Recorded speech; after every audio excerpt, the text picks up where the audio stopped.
They seem more like twins than sisters. Nobody says Beatrice or Eugenie separately. It is Beatrice and Eugenie. They sort of come together in a pair. Mistress. Thank you. They're the princesses we love to mock. It looked to the public, you know, that they were never doing anything that involved any serious thought.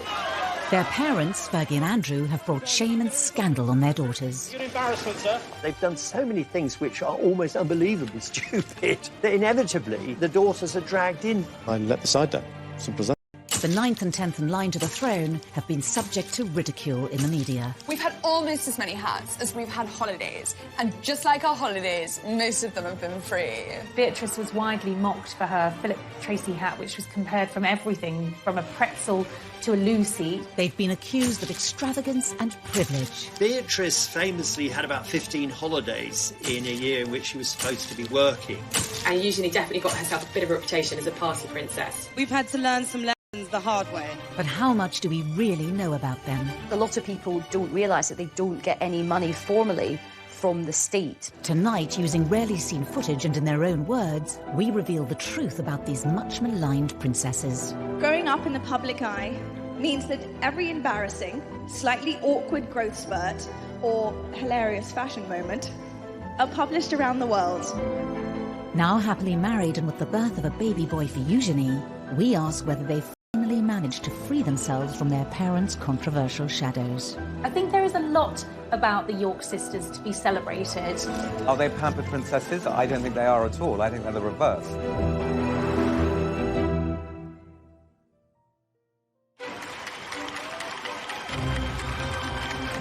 August 1988, the birth of a princess. A first child for Prince Andrew and Sarah Ferguson. There was huge euphoria. Everyone was just delighted that there was another royal baby, and they came out of the hospital and posed outside. From all the chambers of London, congratulations to Her Royal Highness on the birth of a baby girl. It was kind of national jubilation because here was the first royal princess since Princess Anne. Princess Beatrice Elizabeth Mary, blissfully unaware of tradition or ceremonial, took over the proceedings. She was startlingly well behaved, but she did seem to have a sense of occasion. The name Beatrice was really, it was Queen Victoria's daughter, Beatrice, that she was named after. She's Beatrice Elizabeth Mary. So Beatrice has the names of all English queens since 1910.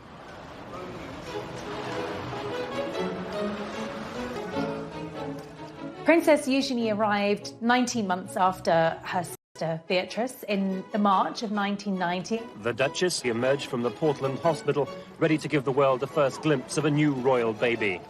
Princess Eugenie was fast asleep, blissfully unaware of her celebrity status. I think everyone was still wishing the Yorks well, and this was an exciting new addition for the family, even if people weren't quite sure how to pronounce Eugenie's name. Prince Andrew's children would be royal highnesses and princesses, unless he said, look, I don't want them to have titles. Princess Anne had turned down titles for her children, Peter and Zara. But the Duke and Duchess of York thought it only right that their children should have all the privileges of senior royals. They very much wanted them to be princesses and thought that maybe they would certainly end up as working royals. Prince Andrew's insistence that his daughters be treated as senior royals would lead to criticism of princesses as they grew older.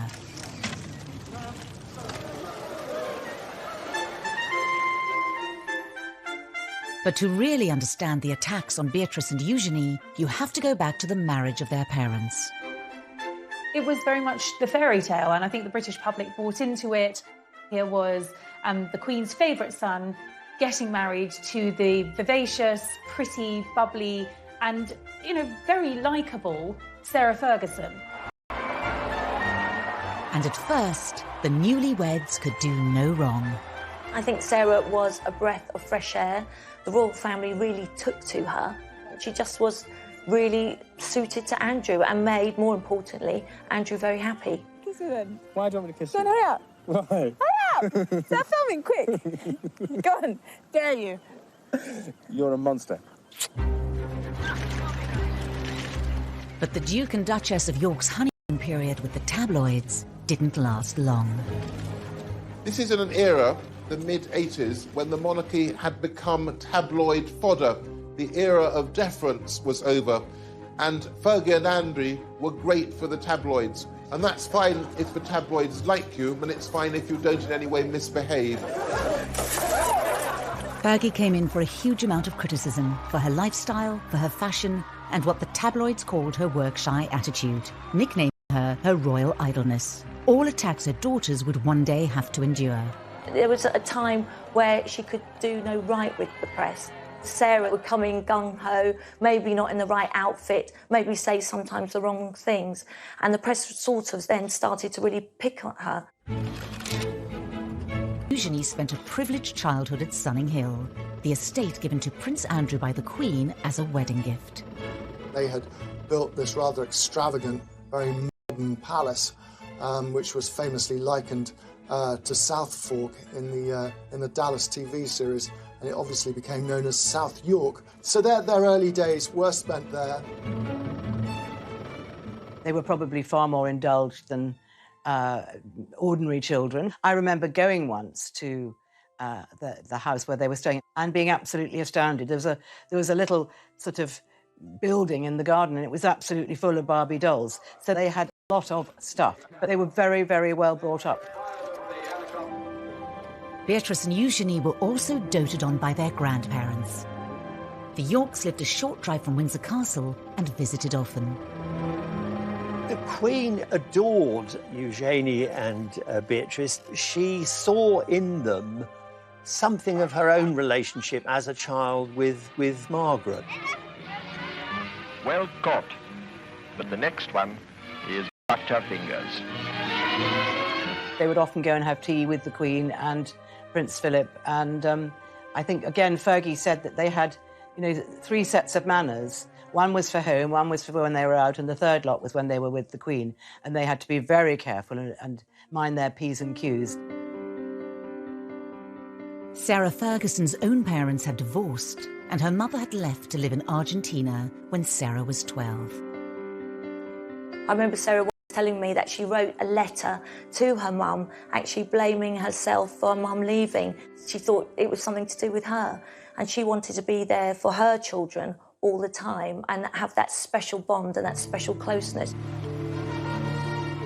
Within the first few years of the princesses' lives, Andrew and Sarah's marriage was showing signs of strain. As a serving officer in the Navy, Andrew was spending just 40 days a year at home, leaving Fergie to bring up the still young Beatrice and Eugenie alone.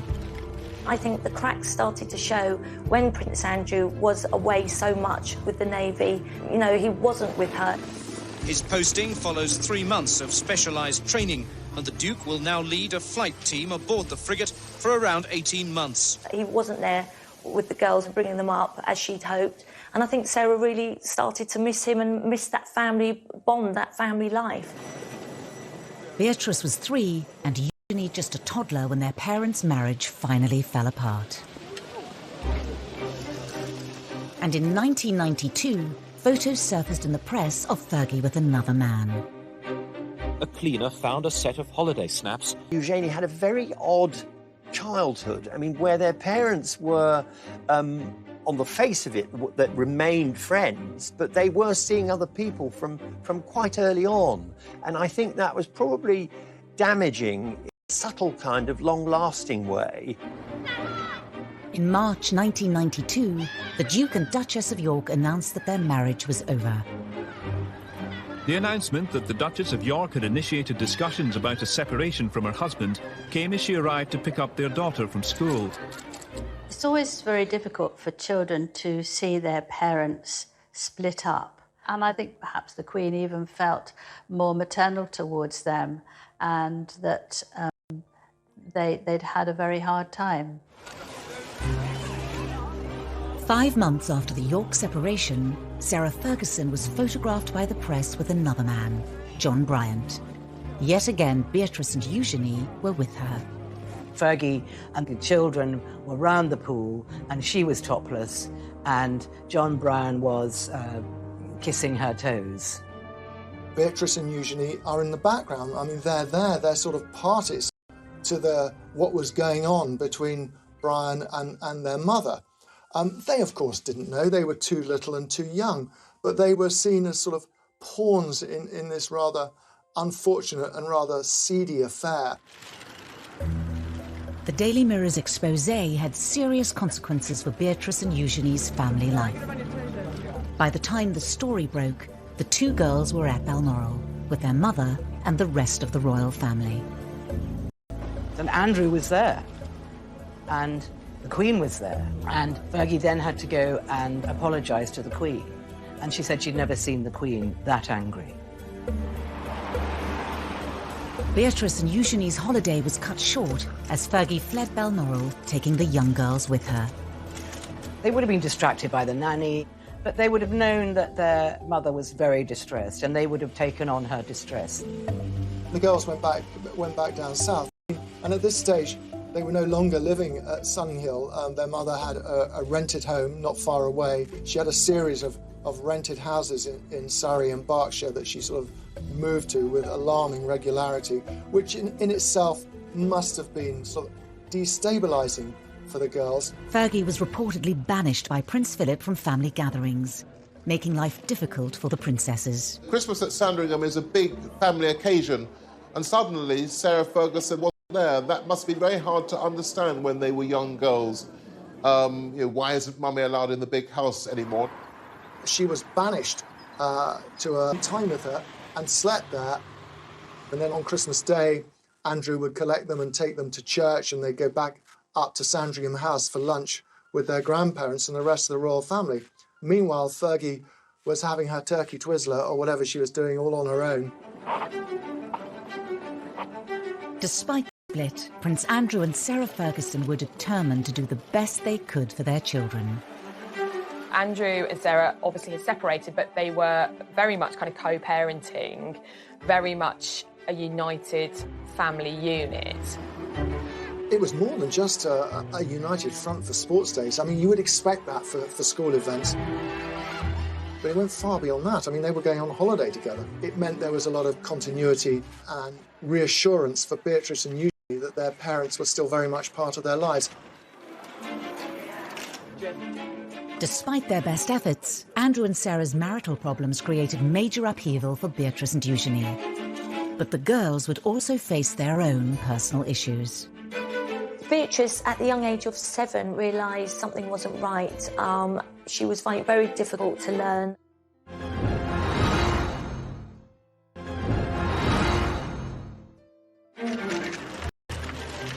Beatrice was 7 years old and Eugenie 6 when their parents' divorce was finalised in 1996.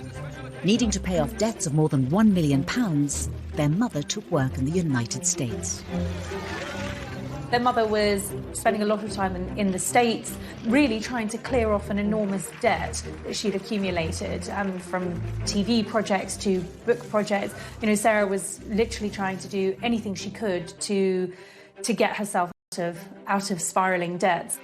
Their lives were regulated by the school terms, which was probably a very good thing. So I think that they didn't suffer in any way from the fact that their mother had to go and earn money and had to spend a lot of time in New York. But as her mother was increasingly away, Beatrice was facing up to her own difficulties. She'd been diagnosed with dyslexia. Beatrice, at the young age of 7, realised something wasn't right. She was finding it very difficult to learn, and she was worried she was going to get teased from others and wouldn't fit in. Beatrice would later speak movingly of the condition in an interview for the charity Made by Dyslexia. I remember we had different coloured books to describe how far away your reading levels had got to.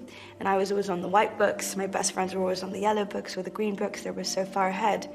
And I think at that stage, those moments of doubt just pop into your head. I'm not good enough. I'm not smart enough. I'm not. Why am I not like the others? By Ascot. I think Sarah felt it very important that Beatrice was made to feel very secure and that her mum was just round the corner if needed. But there were further issues for the family to deal with.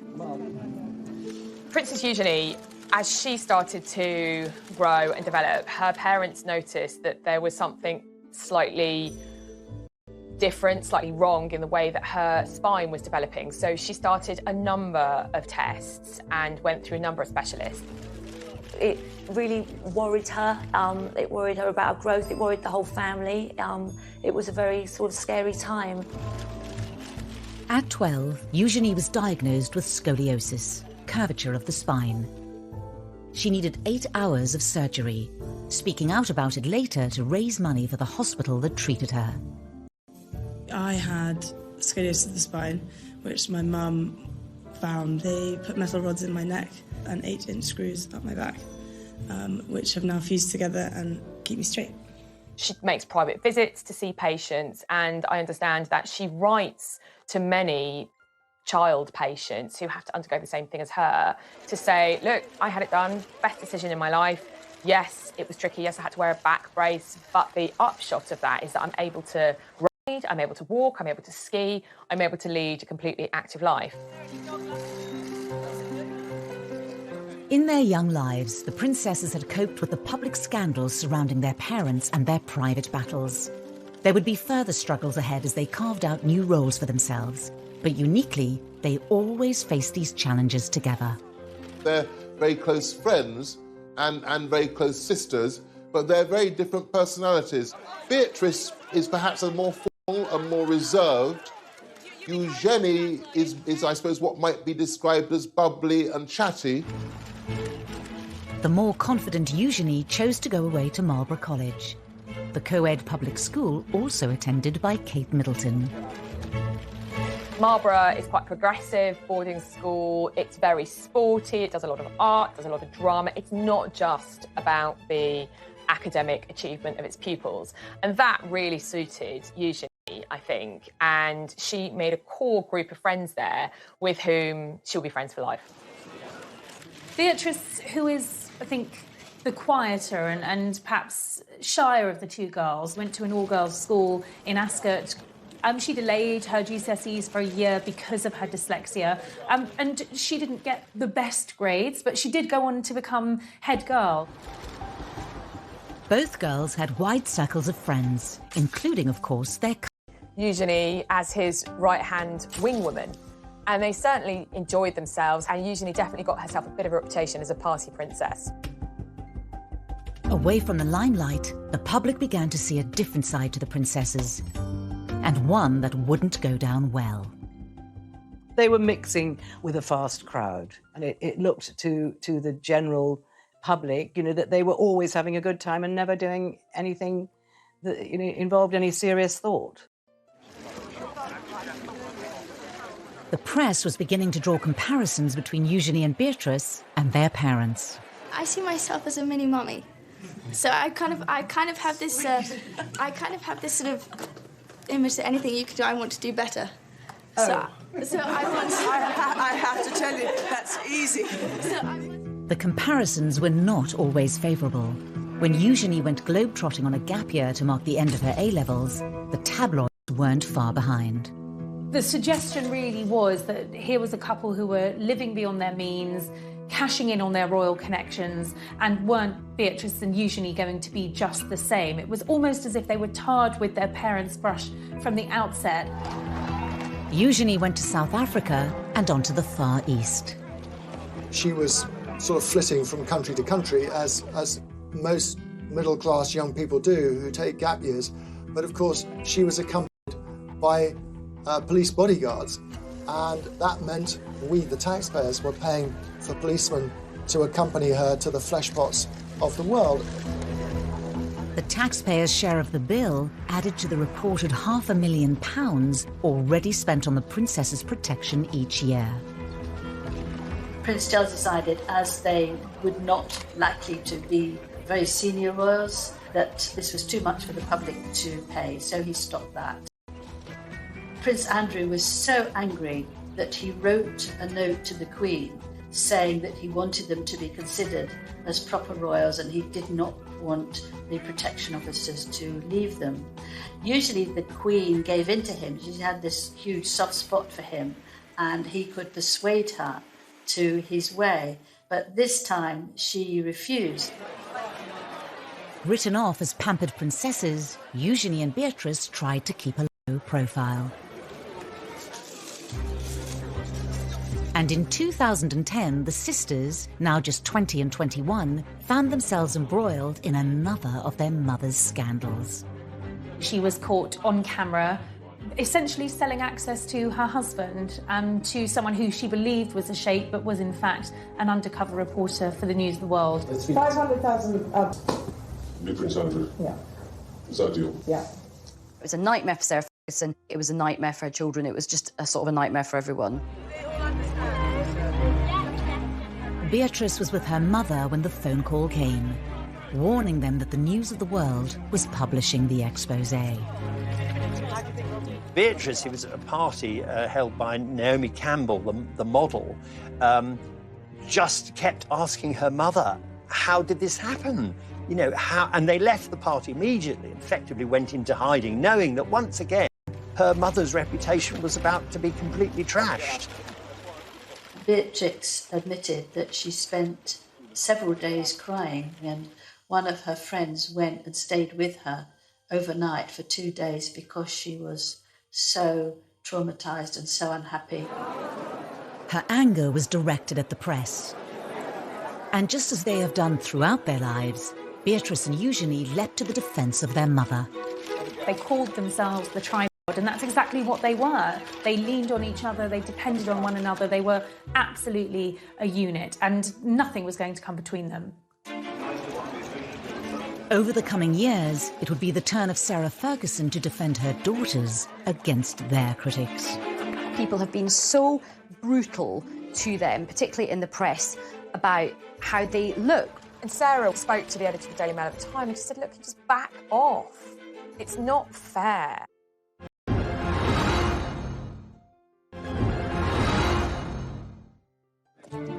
Prince Andrew's insistence that his daughters receive royal titles at birth immediately put them under the glare of the world's media. As young girls growing up, Beatrice and Eugenie had less of a place in the spotlight than William and Harry, but so there was still a lot of press interest in Beatrice and Eugenie. This, along with the scandals and embarrassments that have engulfed their parents, has meant Beatrice and Eugenie have also been in the firing line. The whole family is seen as a soft target because the parents particularly have made so many, mistakes is being generous, that inevitably the daughters are dragged in. I think there are times when it looks as though the girls are just being knocked because it's turned into something of a national sport, and particularly when it comes to their fashion sense. The two princesses have become renowned for their bold designer outfits. People have been so brutal to them, particularly in the press, about how they look, which is just so old-fashioned and sort of sexist in this day and age. The two of them are quite similar. They quite like vibrant, eclectic, colourful clothing, and fair play to them. Her fashion choices were bold, some might say garish, always over the top. And I suppose when we started seeing Beatrice and Eugenie taking a leaf out of Fergie's fashion book, history repeated itself. But it was when Beatrice and Eugenie were seen arriving at their cousin William's wedding in 2011 that the ridicule reached new heights. I don't think they will ever live down the outfits that they wore to the royal wedding. Sarah had paid a fortune to have them styled for the wedding day so that they looked the part. Beatrice's choice of headwear instantly created a national debate. Beatrice was widely mocked for her Tracy hat, which was compared from everything from a pretzel to a loo seat. She became a meme instantly. There were lots of jokes going around that it was like a television aerial. This hat was like another guest. It was like the most talked about guest at Kate and William's wedding. Within hours of the wedding, the silk fascinator, costing around £2,000, had earned its own Facebook page, and hundreds of photoshopped images of the headpiece were shared online. It did get the headlines, maybe for wrong reasons, but they're very confident, and I think they have this wonderful knack of just, laughing it off. The princesses used a charity speech to showcase their positive attitudes. Growing up in the public eye means that every embarrassing, slightly awkward growth spurt or hilarious fashion moment are published around the world. Together we have laughed, together we have cried. Ultimately, though, together we fueled each other's sense of humour. Beatrice actually did something very clever. She turned the thing around brilliantly by auctioning the offending fascinator. It raised £81,000 for charity, which she got a lot of good publicity for that. And it showed that, unlike her parents, there are times when Beatrice is quick on her feet. The princess's love of headwear became infamous and was mocked by the critically acclaimed Channel 4 show, The Windsors. If there's one thing we're famous for, it's our holidays. Yeah. Hats. So basically, this is just like a small selection of some of the incredible fascinators that I've got. So, and these cost like in and around about £1,000, £2,000 each, which is a lot, like if you're poor. They were called the Frumpy Sisters, the Two Ugly Sisters. You know, the press were very cruel, and that must have been incredibly upsetting for them. In 2018, the princesses opened up about how the scrutiny has at times taken its toll, particularly after one royal engagement.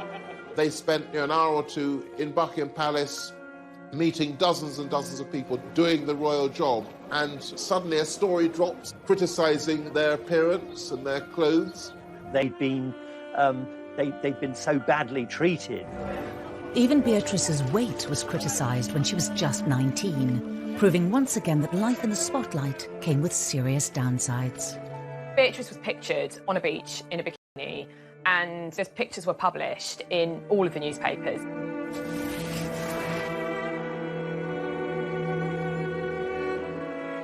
Sarah was really upset, and she is very protective of her daughters. And I think she spoke to the editor of the Daily Mail at the time and she said, look, just back off. It's not fair. Sarah also used an interview about her TV programme, The Duchess on the Estate, to plead with the media. Everybody is talking about these zero models walking up and down the catwalk, and then they say they're all too thin. Victoria Beckham's too thin, and this person's too thin. Then someone who's a good size 10, oh, she's too fat, she doesn't take drugs, she doesn't smoke. You know, she's going to university in September reading history. Give the girl a break. It was probably reminding her of the fact that she had a very hard time in the press when she was younger as well. It's partly guilt by association. They're an easy target because their mother's always been a target. Even as they reached adulthood, the princesses struggled to escape their parents' shadow. I think that a lot of the things which have been said about Beatrice and Eugenie were kind of as though they were their parents' appendages and as though they weren't independent people. There is one area of Beatrice and Eugenie's lives that gets very little press coverage. I think people don't realise that both Beatrice and Eugenie do actually have full-time jobs and they have built up their own independent careers. And of course, a lot of people don't realise that they don't get any money formally from the state. When it comes to their careers, Beatrice and Eugenie are often tarnished in the media by their parents' reputations. Eugenie, we're going to have to get jobs.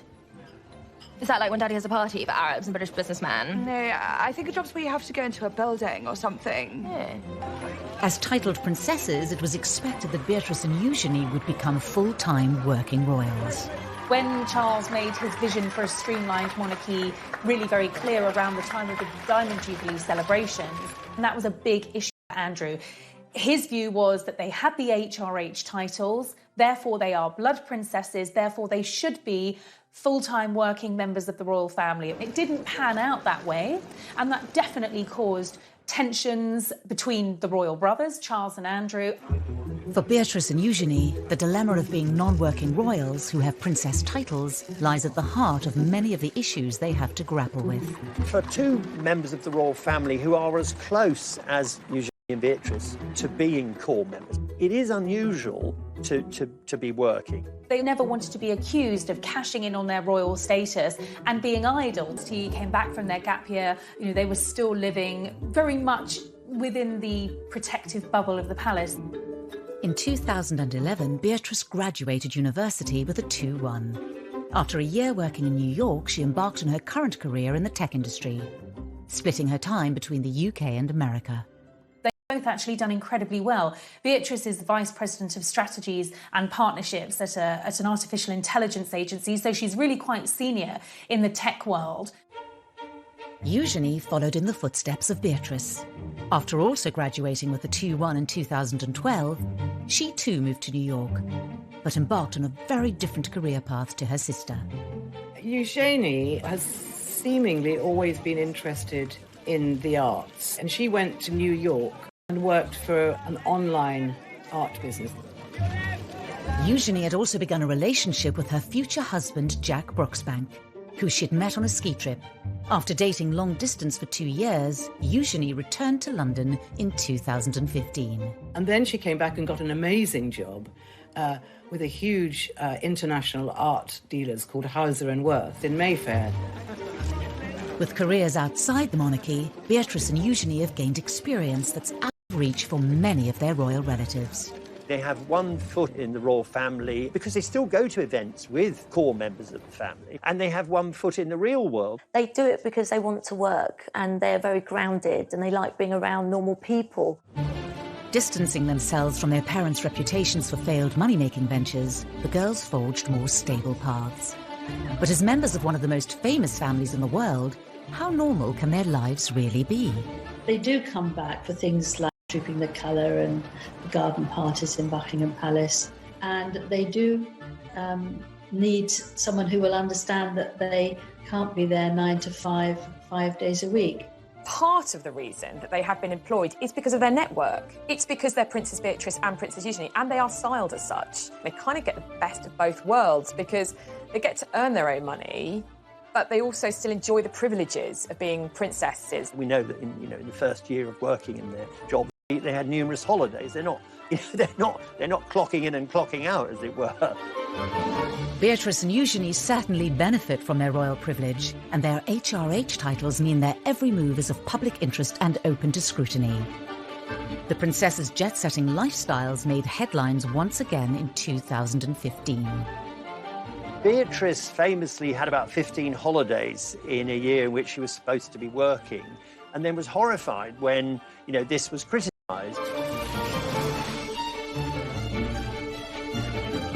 Is happy, then that's absolutely fine. And the same applies to Eugenie. The princesses had clearly inherited Andrew and Sarah's love of the high life, and although not paid for by the state, the many holidays fueled their reputations as pampered princesses. Clearly somebody had a word and made it very clear that there needed to be some settling down, otherwise this really was risking damaging the reputation of the monarchy. The princesses showed they were able to respond to public perception in their speech for the charity We. As young working women in the public eye, we've had to learn some lessons the hard way. In many ways, we are grateful for that, in hindsight, naturally. As royals, they also carry out public duties too. Beatrice and Eugenie are patrons of a wide range of charities. In the same way that Sarah has always used her public profile to promote charitable causes, Beatrice and Eugenie have both been very active in the charity world and have chosen charities that are meaningful and relevant to them. So Beatrice has aligned herself with children's charities with a focus on education and the dyslexia charity that she works closely with. I really see the work that we're doing, raising awareness around dyslexia, as a true pillar to stand up the concept of reimagining education. Beatrice ran in the London Marathon in aid of charity, the first member of the royal family to do so in 2010. Really excited. I'm desperate to get to the start line. I'm desperate to get going. Eugenie has most recently focused on anti-slavery and empowering women. She went on to become the patron of the National Orthopaedic Hospital, where she had been treated for scoliosis when she was 12. Today, I'm so lucky to get to work with and support other young women who are going through the same thing. To encourage them to not let their diagnosis win, to live fearlessly too. Despite their dedication, their charitable efforts are often overlooked in the press. There's far too much focus on perhaps some of the outfits that they've been wearing or what they're getting up to in their private lives. And because there has been so much scandal associated with their parents, that has slightly overshadowed the good work that they have done themselves as individuals. I think in terms of their public conduct, they've seen the mistakes that both of their parents have made. So I think Beatrice and Eugenie have learnt from this. They've given very few rather short interviews, normally about something very specific, often a charity involvement. They want to live quiet lives below the radar, the antithesis of the lives that their parents have lived. That desire to largely remain out of the public eye is all well and good, but when it comes to royal romances, it's often impossible. And Eugenie's wedding would invite yet more media weddings, but this is someone who's ostensibly an ordinary working person.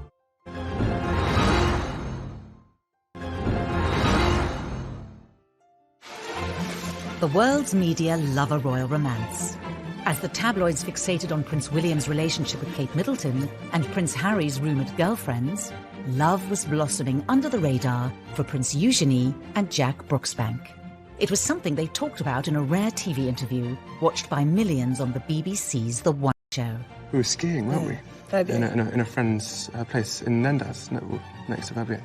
We were skiing, which was amazing. Love at first sight. Was it? For the pair of you? We met when I was 20 and Jack was 24 and fell in love and we had the same passions and drive for life. They were introduced through mutual friends. He was 4 years older than her, got into Stowe School, came from a good background. What a lovely couple, great fun.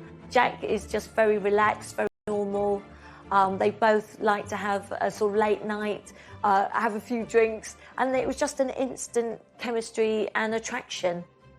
Eugenie hadn't had actually a very important or long-term relationship up until then. They dated for 7 years before they got married. Although not from an aristocratic background, Jack mixed in the same circles as Eugenie. They've got similar mutual friends. Jack gets on well with Prince Harry, and Sarah absolutely adored Jack, as did Beatrice, and he just seemed to fit in with the family so well. When they met, Jack was working at Mahiki nightclub, where Eugenie enjoyed nights out with Beatrice and her cousin Harry. He works in hospitality, and he is a brand ambassador for a tequila company, Casamigo, and he didn't go to university, he actually went straight into the trade of hospitality. And even Jack couldn't escape being mocked in the Windses. Hello, Beatrice. Hi, Jack. I'm just off to work. Have a good day, darling. Tequila. Shot. Eugenie and Jack announced their engagement in 2018. To mark the occasion, the couple also did an interview with ITV's long-running daytime show, This Morning. How would you describe each other in just 3 words? She's this bright, shining light. I was quite surprised that they did an engagement interview because they do occupy this kind of hinterland between... They're not senior working royals. They are private individuals. So ordinarily, you wouldn't have a engagement interview for a private royal. So the iconography was, this is a royal wedding. And the interview was in Buckingham Palace. But Eugenie's big day had to be put on hold. Because of the order of hierarchy, she actually had to wait for Prince Harry to marry Meghan before she... About that, and upset about being told you've got to wait. The British public won't be able to be remotely enthusiastic about this wedding. As a senior royal, Harry's wedding came first. But Prince Andrew was apparently determined to make sure that his daughter's was no less important. I think particularly Prince Andrew, he's always been a bit miffed that they were never made full working members of the royal family. So I think this was his opportunity to really show them off to not just the country, but to the world and say, yeah, my daughters are absolutely up there with, you know, William and Harry. Eugenie's big day was looking to be an extravagant affair. Prince Andrew very much wanted to have a big funfair for his daughter. It was very difficult because I feel that a lot of the public didn't want this. They thought it was a waste of taxpayers' money from the security. They aren't senior royals, so why should they have the same as Prince William and Prince Harry? And a lot of it, of course, revolved around Prince Andrew, whose reputation was sinking fast by this stage, and it was seen as sort of him being too excessive.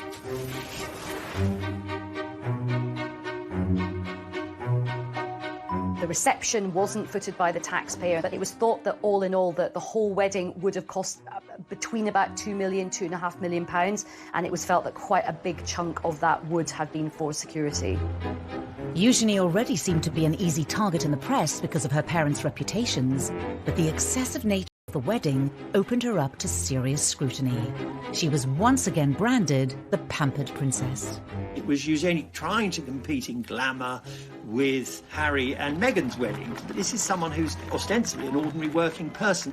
And it kind of highlights this slightly problematic tightrope that both princesses have to walk, in that they are royal princesses, but yet they're not working members of the family. The wedding went ahead as planned. On 12th of October 2018, Princess Eugenie and Jack Brooksbank were married at St George's Chapel, where Harry and Meghan had wed earlier that year. I don't think any of us quite knew what to expect of this wedding. Were the crowds going to turn out for this big day? It actually was a great success. The crowds were out. Eugenie wanted the big fairy tale wedding at Windsor Castle, and that was what she got. When it came to numbers, Eugenie and Jack did certainly outdo Harry and Meghan, with 200 more guests at their nuptials. The wedding was huge. I mean, I think there were 800 guests, but Fergie has a lot of friends and she loves parties, and she loves organising parties, and it was never going to be small. Among the 800 guests were many well-known faces.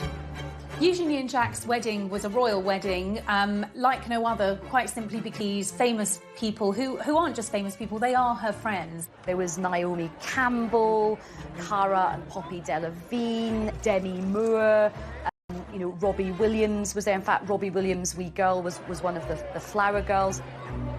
There was another night of partying at the Royal Lodge, and this was a big affair with dodgems and sort of fairground rides. It certainly was star-studded, but of course Eugenie and Jack's families were central to the celebrations.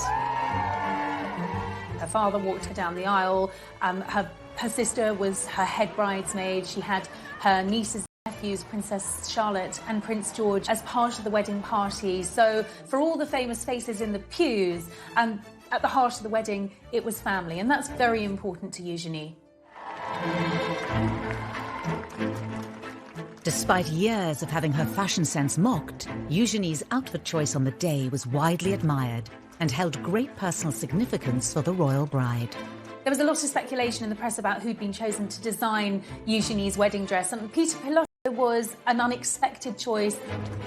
But the dress was beautiful. It was very different to anything we'd seen a royal bride wear, in that the back was deliberately low cut.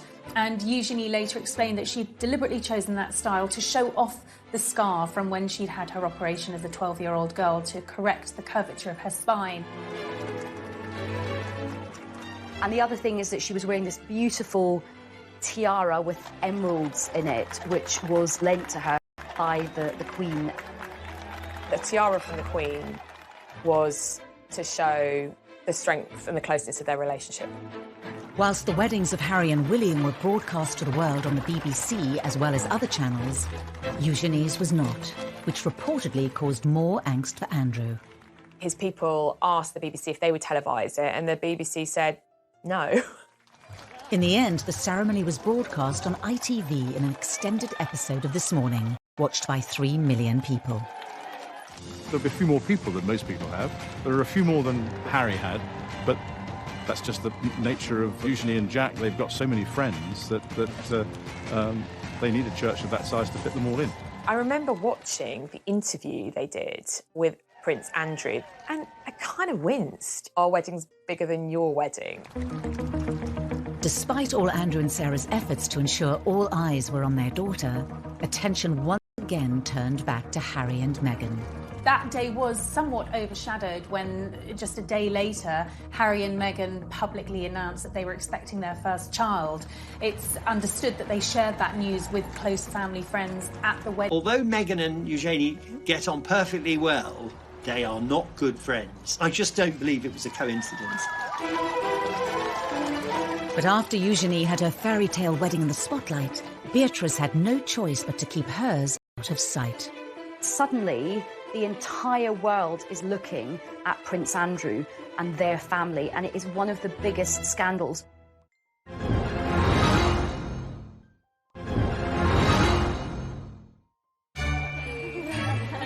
Thank you. Before Eugenie's marriage in October 2018, many had expected that older sister Beatrice would have been the first to walk down the aisle with long-term boyfriend Dave Clark. They were introduced through Prince William. Dave's a very charismatic guy, very popular. Sarah and Andrew adored him from the minute Beatrice brought him home. She's a very conventional young woman, so she wanted to get married. And it became clear, despite pressure from Beatrice, that Dave Clark didn't want to marry her. With no marriage in sight, the relationship came to an end in 2016.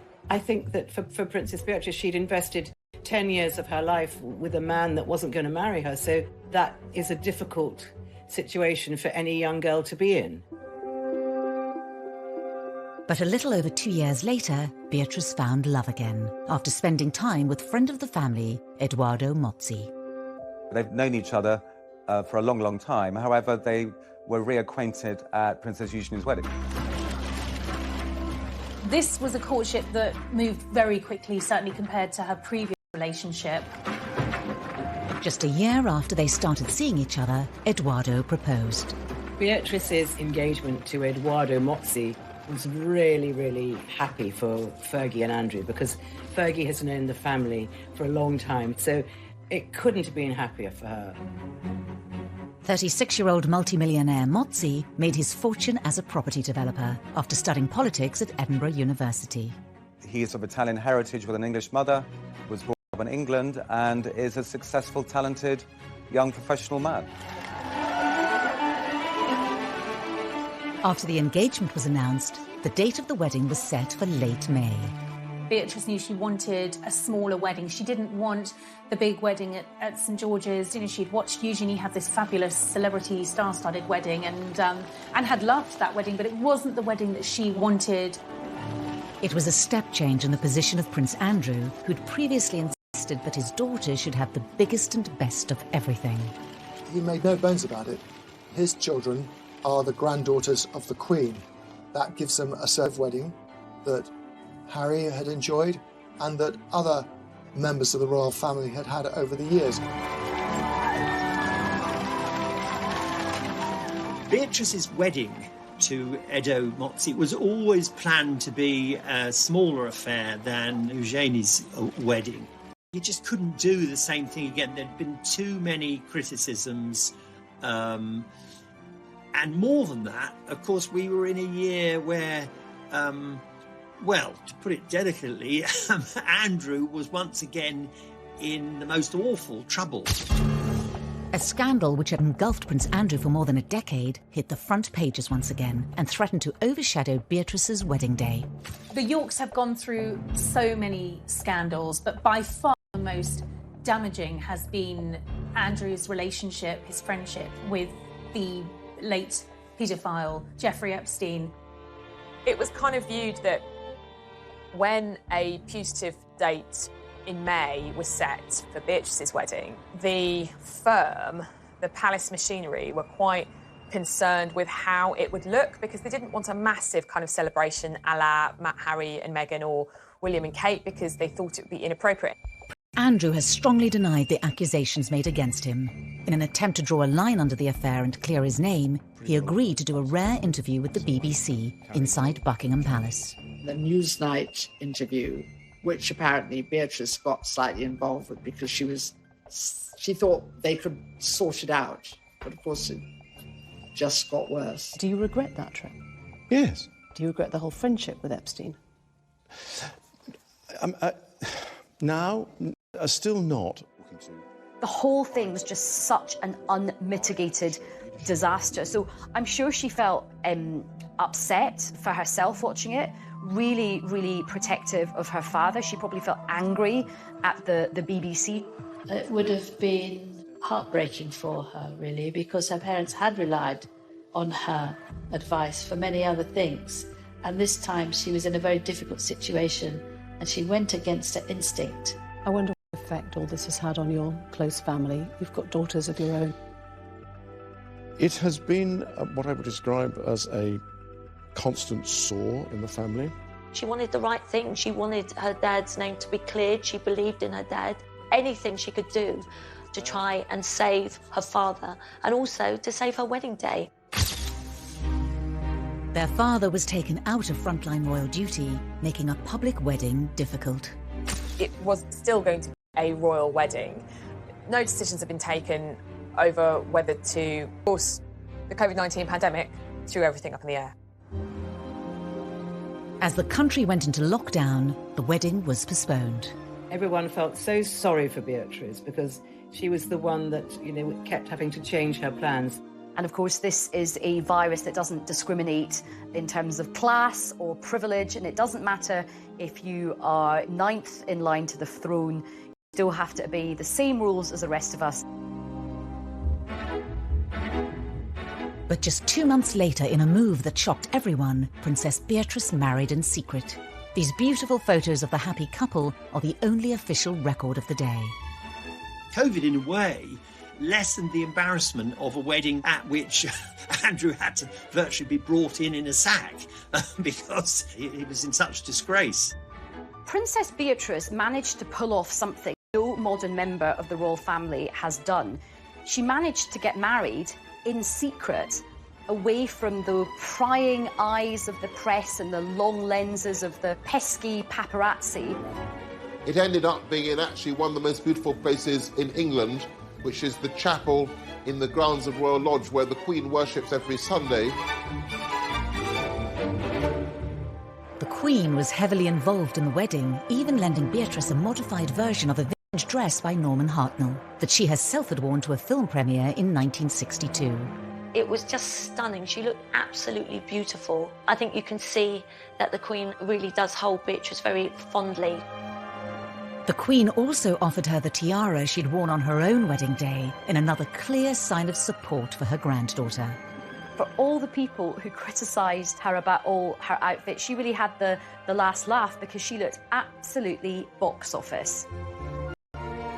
The restrained nature of the wedding was well received by the press and the public.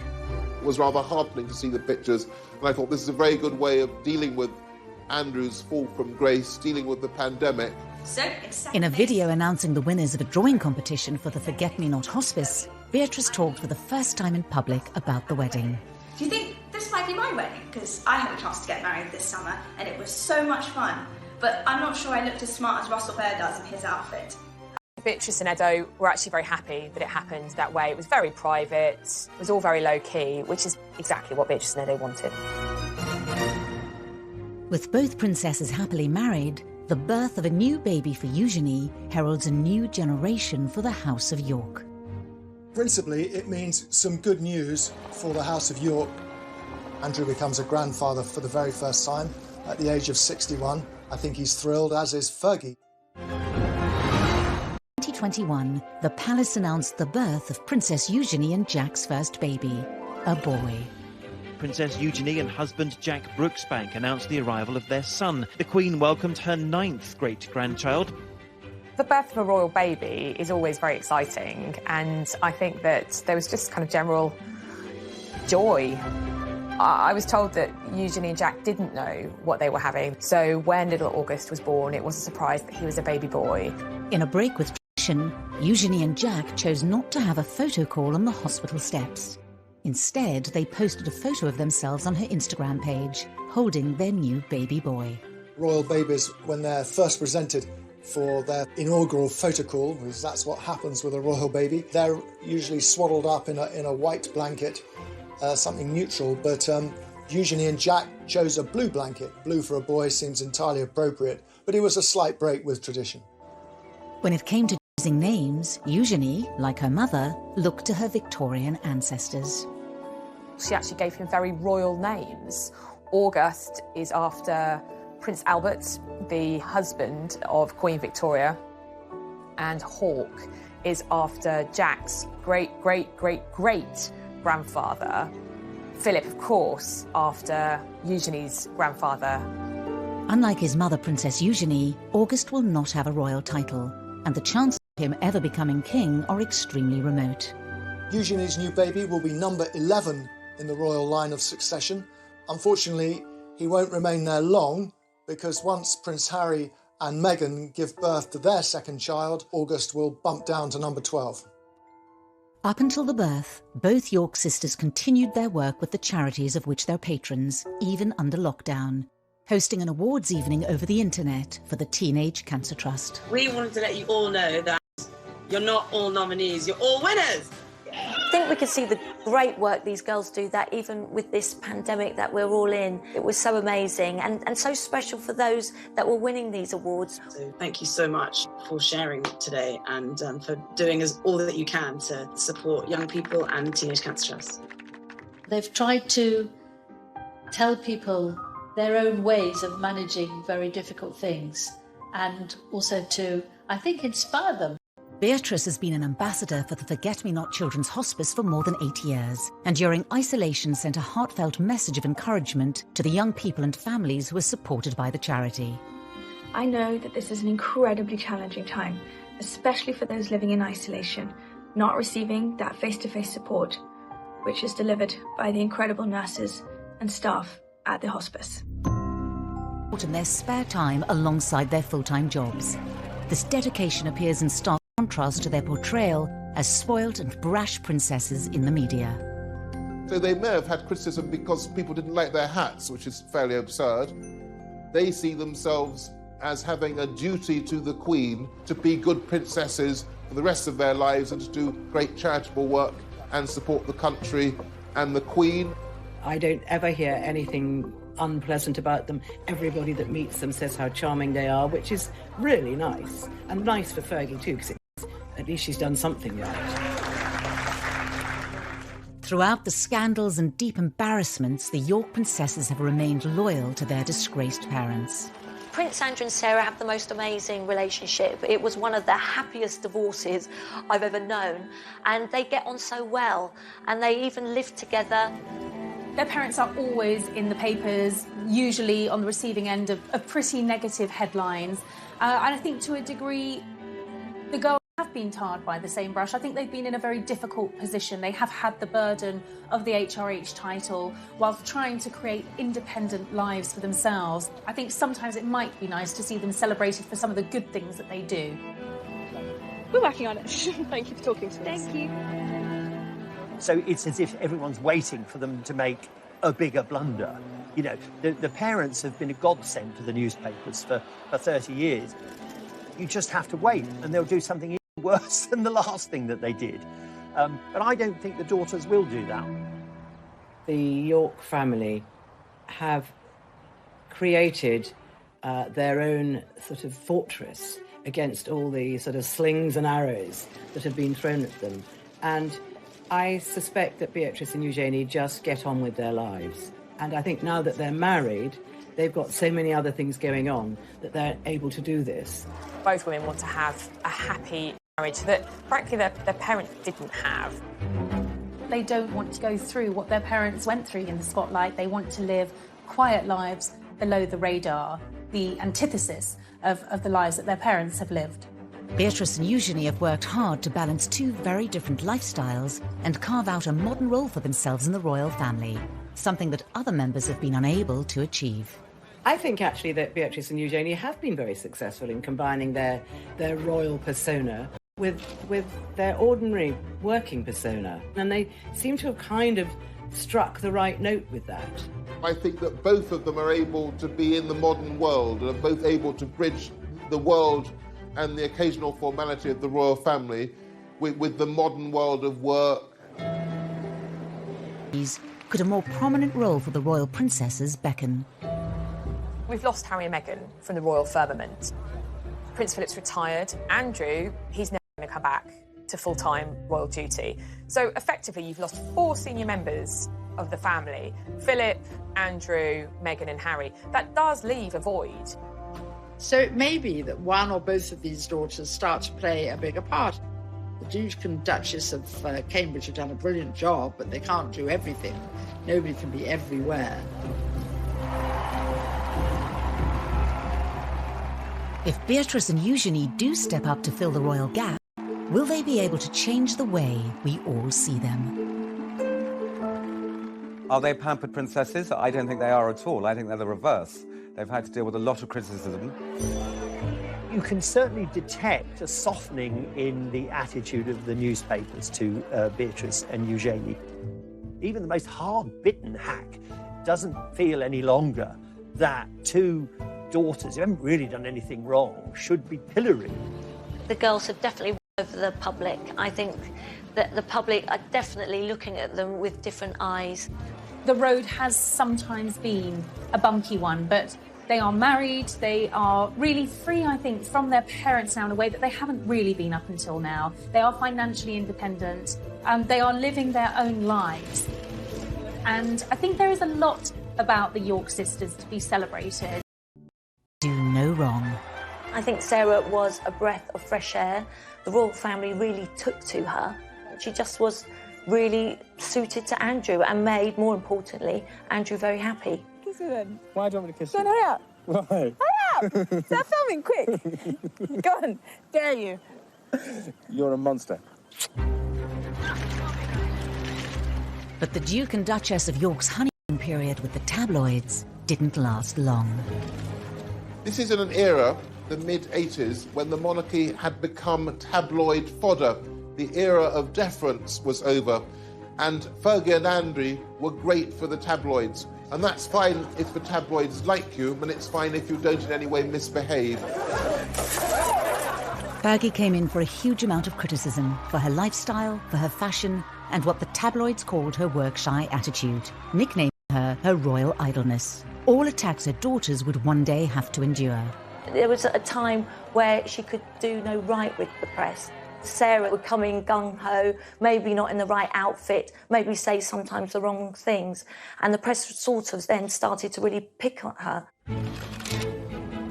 Eugenie spent a privileged childhood at Sunning Hill, the estate given to Prince Andrew by the Queen as a wedding gift.